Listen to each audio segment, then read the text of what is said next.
De esa noche, el campamento de alta montaña, a más de 5.000 metros de altitud, estaba casi devorado por el viento y la escarcha. Las luces dentro de las tiendas seguían encendidas, las cuerdas seguían en su sitio, la pequeña cocina de campaña aún guardaba algo de calor, pero uno de los alpinistas había desaparecido sin dejar rastro. Solo había un detalle anómalo sobre la fina capa de nieve. Un círculo de huellas gigantes, avanzando con pasos regulares alrededor de todo el campamento, como si algo hubiera dado una vuelta en silencio, observando a cada persona mientras dormía. Los sherpas que los acompañaban no hicieron muchas preguntas. Solo se miraron entre ellos y comentaron que las pesadillas de las que el desaparecido se había quejado varias noches seguidas, el silbido seco en el viento, la silueta de una criatura de pelo blanco de pie sobre la arista de la montaña, quizá no se debían solo a la falta de oxígeno. En el Himalaya lo llaman con muchos nombres distintos, pero el significado es el mismo. Un hombre de las nieves que anuncia desgracias. La ciencia dice que puede ser un oso o una alucinación de la altura. Pero para quienes han visto ese círculo de huellas rodear su tienda, solo queda una pregunta. ¿Por qué esa criatura decidió perdonarlos precisamente esa noche?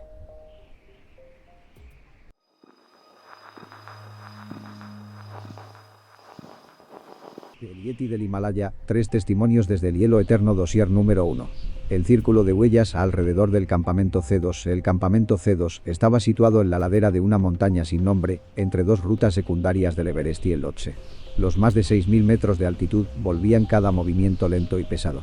Ninguno de los miembros del equipo aquella noche imaginaba que se convertirían en testigos de una historia que ellos mismos no se atreverían a relatar con voz tranquila. El protagonista de este dossier era un explorador del norte de Europa, con más de 10 temporadas de alta montaña en todo el mundo.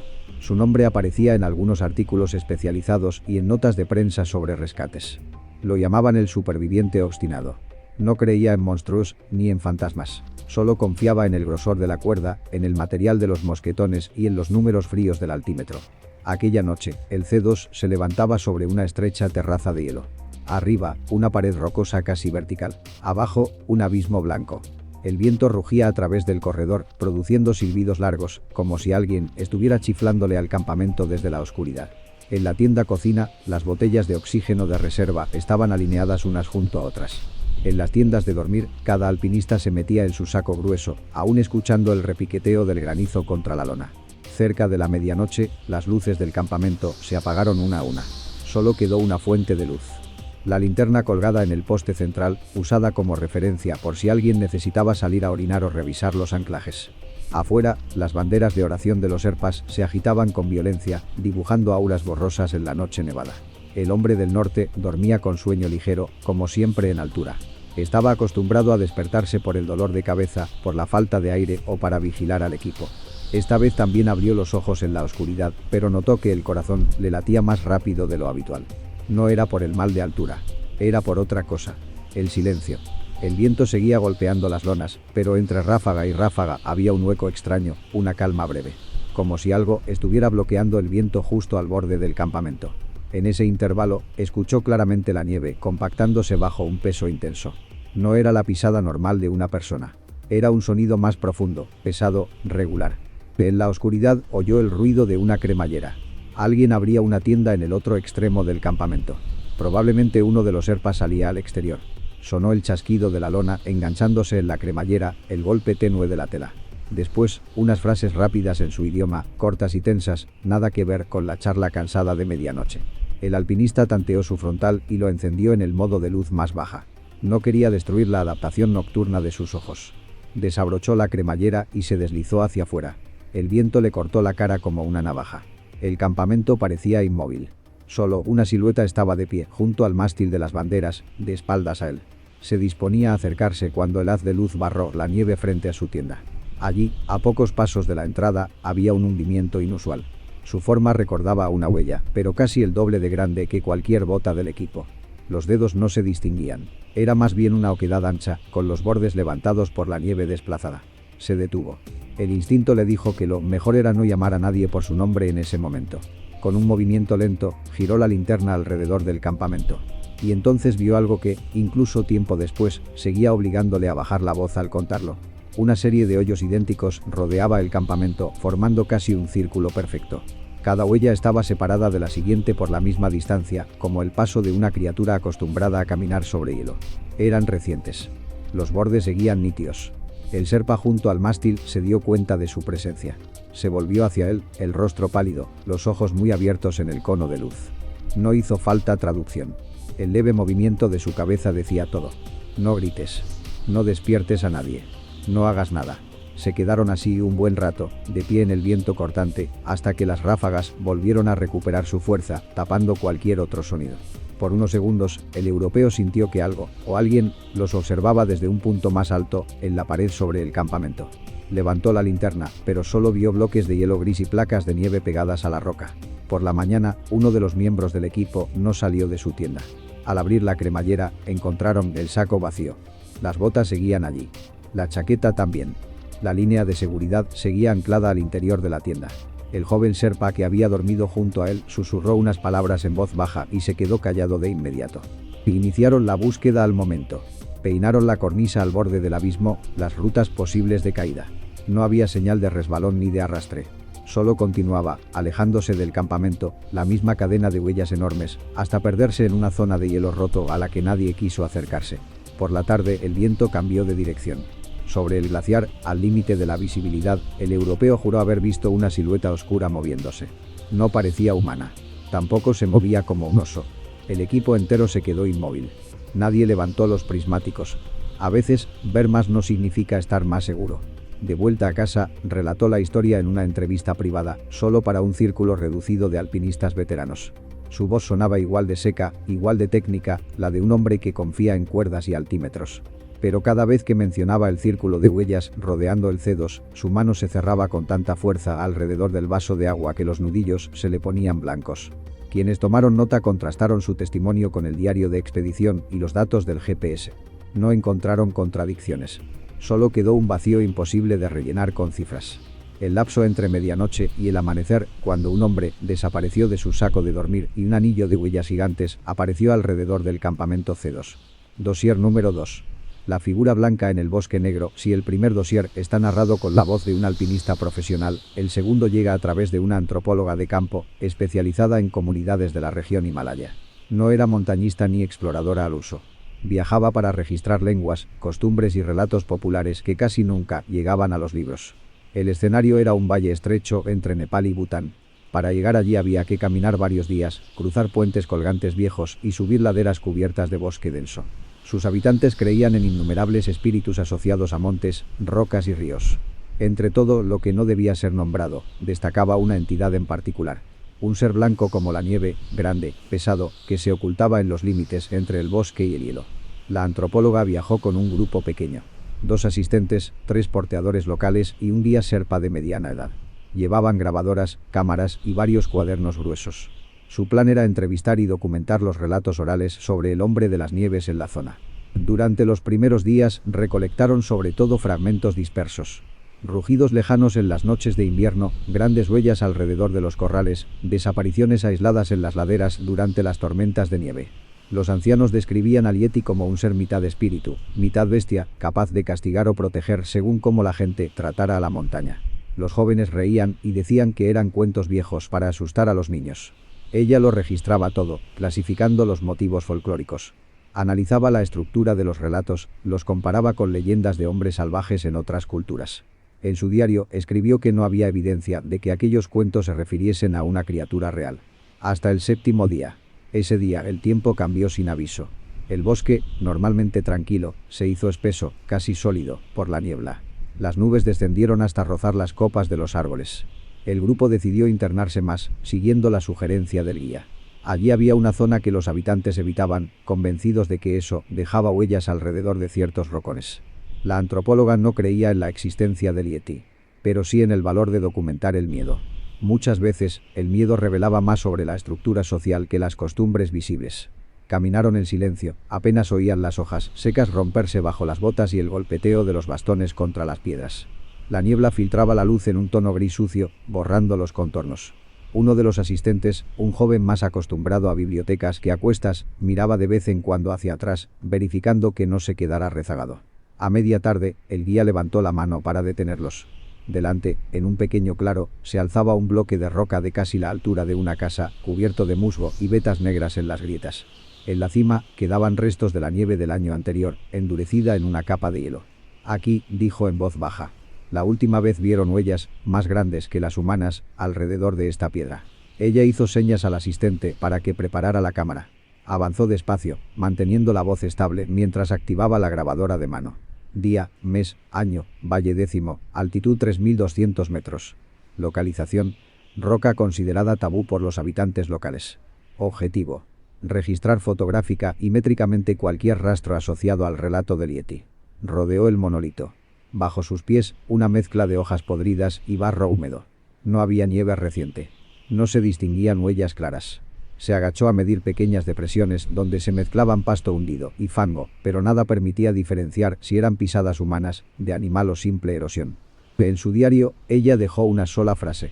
Por primera vez, el concepto de ser glaciar dejó de ser un motivo folclórico abstracto. Salió del texto, estampó huellas en el barro, dejó olor en el viento y se quedó de pie en el límite del bosque, mirando hacia las casas de madera encendidas con lámparas de aceite.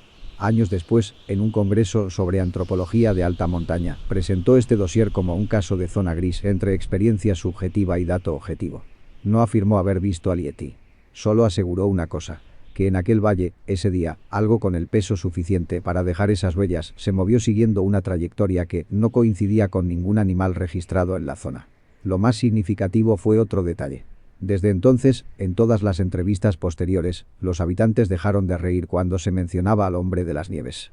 Solo desviaban la mirada hacia el borde del bosque, hacia el sitio donde la niebla se acumulaba más densa cada vez que cambiaba el viento.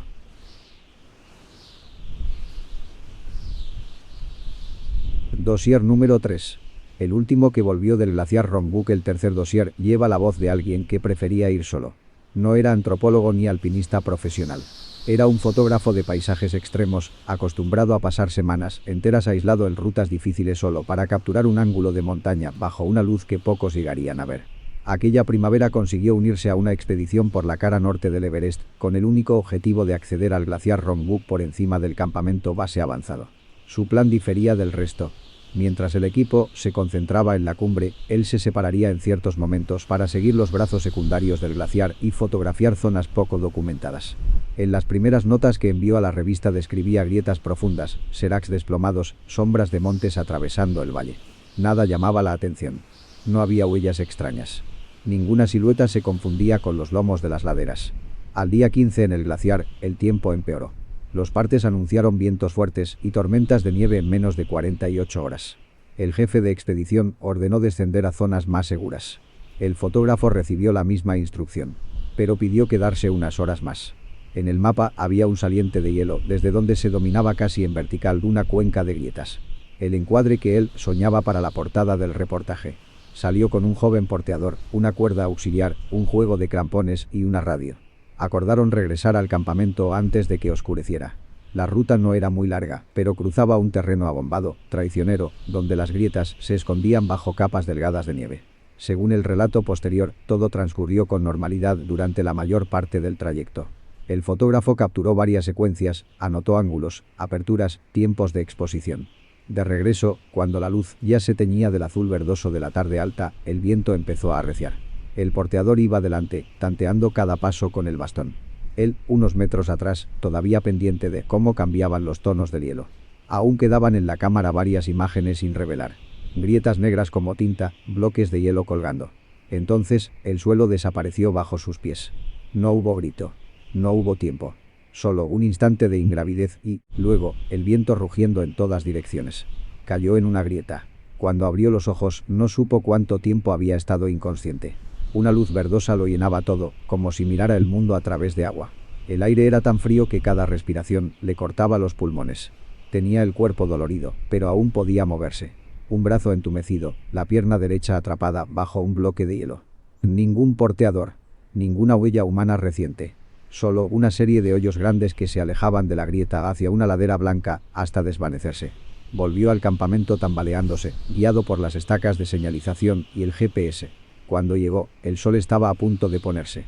El jefe y varios miembros preparaban un grupo de búsqueda.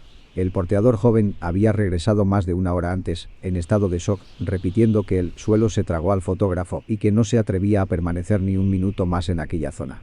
En el informe oficial, el incidente quedó registrado como caída en grieta, autorrescate con ayuda de cuerda.